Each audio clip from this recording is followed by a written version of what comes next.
ተጠያቂው ሃይሚ ወደቀች። ሃይሚ አሁን በእነዚህ በሁለቱ እንግዲህ እለት በማይመለከታቸው ገብተው የሰው ህይወት በጠበጡ ከዛ ብሶ ደግሞ የጤና እክል ደረሰባት ሃይሚ። ጋይስ ማነው አሁን ለዚህ ተጠያቂ?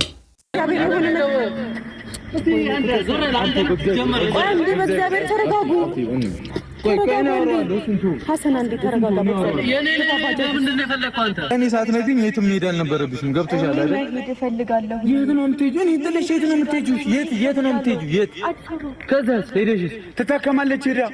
አንተ በእናትህ ዝም በል። ወይኔ ሐሰን እረፍ። ምንድን ነው አንተ? ሰማኛለህ? ልቀቀው። እኔ ዝም እያልኩ ነው። በቃ እንተባበል።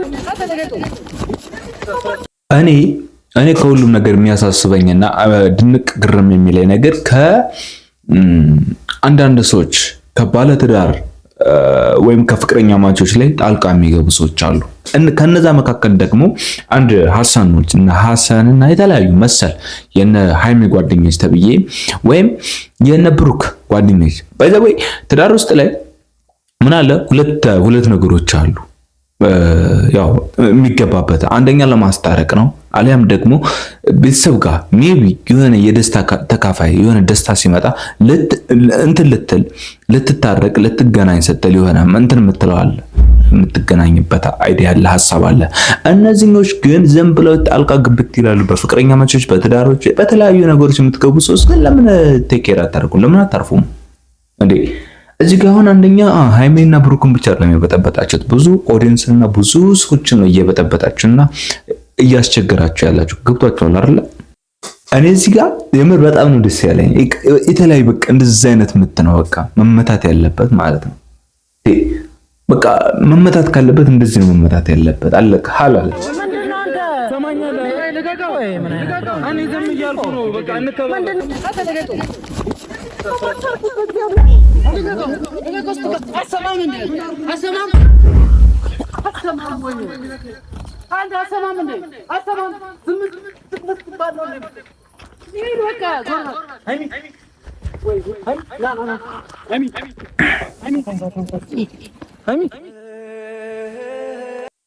ጋይስ እዚህ ጋር ማን ነው ተጠያቂው?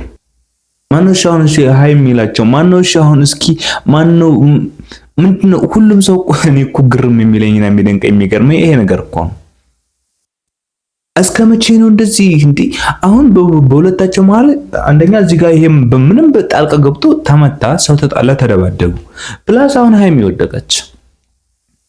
እሺ እስከ መቼ ነው ጋይስ እንደዚህ የሚቀጥለው? መቼ ነው ሁለታቸው ቀልብ ገዝተው በቃ ተረጋግተው የሚኖሩት? አረ የምር እኔ አላቅም ምንድነው እየተደረገና እየተወሰነ ያለው?